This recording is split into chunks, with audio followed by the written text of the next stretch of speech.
12시 많은 참여 바랍니다.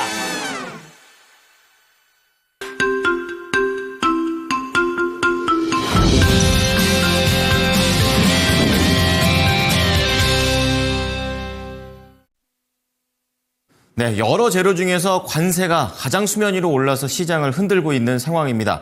자, 오늘도 개장 전 보셔야 될 이슈들 정리해봤습니다. 자, 첫 번째 소식입니다. 자, 어제 이 마귀 상어와 관련된 얘기를 다뤄드린 바 있었는데요. 이제 또 간밤에는 대왕고래와 관련해 탐사 시추가 마무리 단계에 들어갔고, 그리고 시료 분석에 착수해서 5월 내 중간 발표를 한다라는 내용입니다.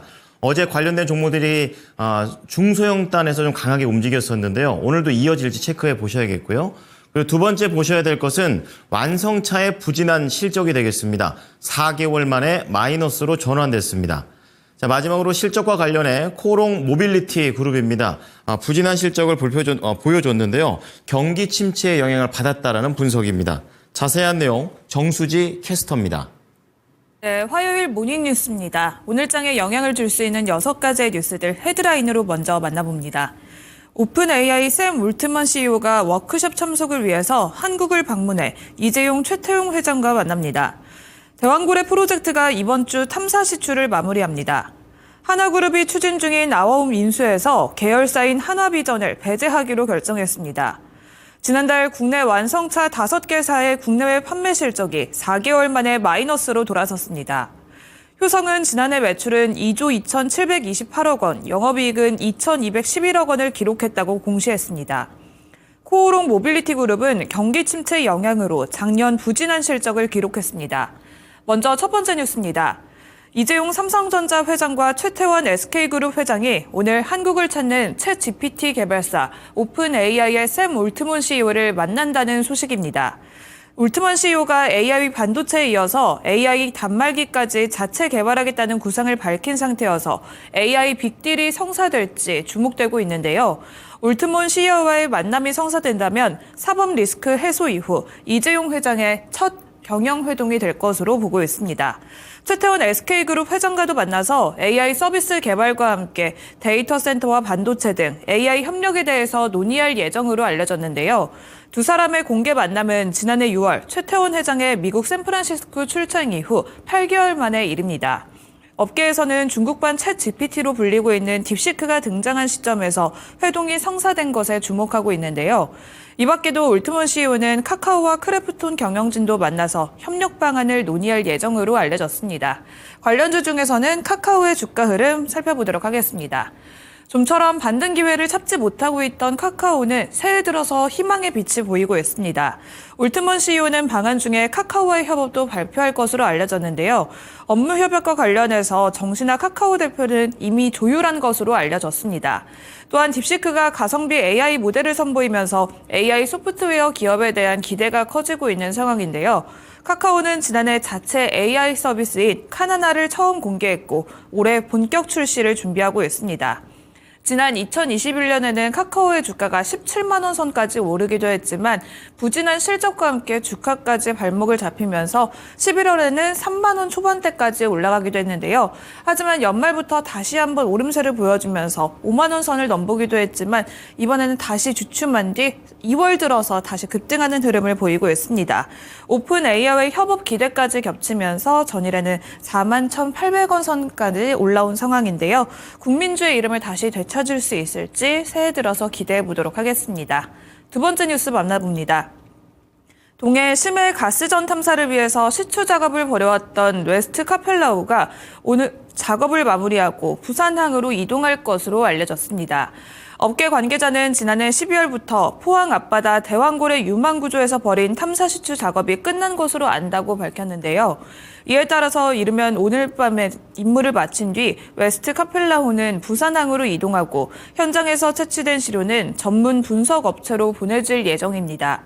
산업부 관계자는 시료 분석을 위한 전문업체 우선 협상 대상자를 선정한 뒤 최종 계약 단계라면서 업체가 확정되면 채취한 시료를 보내서 본격 분석 작업에 돌입할 계획이라고 밝혔습니다.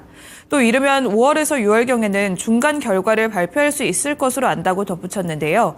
안덕근 산업부 장관 역시 완전 분석까지는 시간이 더 걸리지만 국민적 관심이 높은 사안인 만큼 올 상반기에는 유증의 존재 여부를 밝힐 수 있을 것 같다고 언급한 바가 있습니다. 대왕굴에 이어서 마귀상어까지 등장하면서 관련주들이 전일 급등했는데요.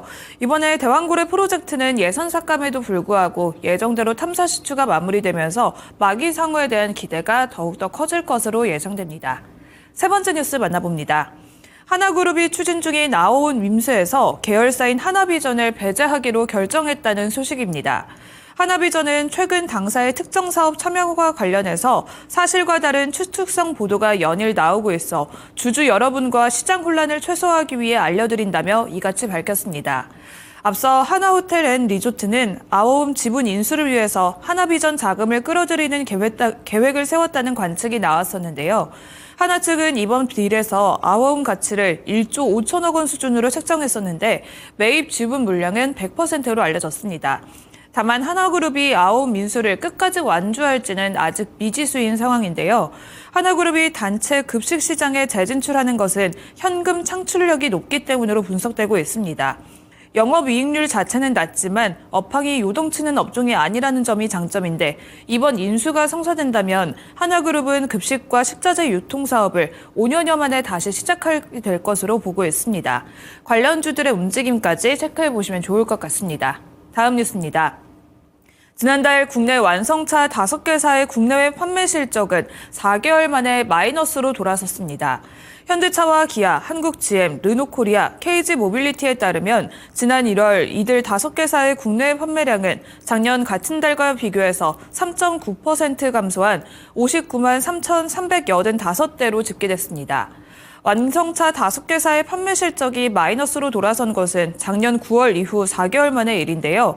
경기 침체가 지속되는 가운데 설 연휴로 영업 일수가 줄어들면서 내수도 위축됐고 트럼프 미국 대통령의 취임 등 지정학적 불확실성이 증가되면서 수출 역시 감소된 것으로 분석됐습니다. 신차 효과를 톡톡히 보고 있는 르노코리아는 올해 1월 중에서 유일하게 플러스 성장을 나타냈는데요. 이 중에서는 현대차의 주가 흐름 살펴보도록 하겠습니다. 미국 트럼프 대통령의 관세 부과와 함께 보복 조치로 촉발된 관세 전쟁의 여파가 그대로 반영되고 있는 현대차 그룹인데요. 현대차는 계속해서 이번에 주가가 박스권 흐름을 보이고 있습니다. 전일에는 20만 2천 원 선의 종가를 형성하면서 20만 원 선까지 다시 위태로운 상황에 놓였는데요. 미국과 캐나다, 멕시코의 자동차 공급망은 엮여있기 때문에 차를 완성하기 위해서는 8번 가까이 국경을 넘나들어야 돼서 이 과정에서는 대규모 관세가 불가피하다는 전망이 나오고 있습니다. 관세 전쟁이 현실화된다면 신차 가격은 약 3,000달러 정도 상승할 수 있을 것으로 전망되고 있는데요. 이렇게 현대차에 계속해서 관세에 대한 이슈까지 체크를 해보셔야겠습니다. 다음 뉴스입니다. 효성은 지난해 매출이 2조 2,728억 원, 영업이익은 2,211억 원을 기록했다고 공시했습니다. 효성중공업과 효성TNC 등 주요 자회사의 실적 개선 등에 따른 지분법 이익 증가 영향으로 수익성이 증가한 것으로 알려졌는데요. 특히 주력 계열사인 효성중공업의 초고압 변압기 사업이 슈퍼사이클을 만나면서 역대 최대 기록을 써냈습니다.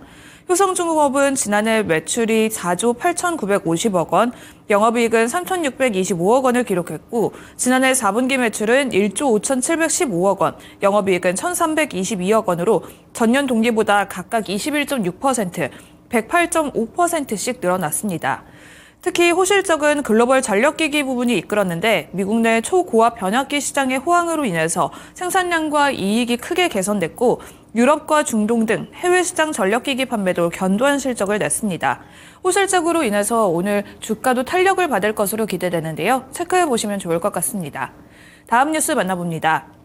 반면에 코오롱 모빌리티 그룹은 고금리와 전기차 캐즘에 맞서서 한숨이 길어지고 있다는 소식입니다. 코오롱 모빌리티 그룹의 2024년 연간 매출은 2조 2,600억 원, 영업이익은 197억 원, 당기 순손실은 64억 원의 잠정 실적을 기록했다고 공시했습니다. 전년 대비 매출은 6%, 영업이익은 50%가량 줄어들었는데요. 소비 위축의 영향이 판매 매출과 이익에 반영됐는데 특히 일부 자회사의 자산평가 손실에 따른 영업의 비용이 손익에 일시적으로 적용된 것으로 알려졌습니다. 신차 판매도 내수 경기가 부진되면서 감소했지만 중고차 판매는 증가한 것으로 알려졌는데요. 아쉬운 실적으로 인해서 시간에서도 관련주들의 흐름이 나타났습니다. 상황 살펴보도록 하겠습니다. 코오롱 모빌리티 그룹 우선주는 코스닥 장 마감 후에 3%대 조정을 받았고요. 코오롱 모빌리티 그룹 역시 2%대 하락했습니다. 오늘 정규장의 흐름까지 체크해 보시길 바랍니다. 이상 모닝뉴스 전해드렸습니다.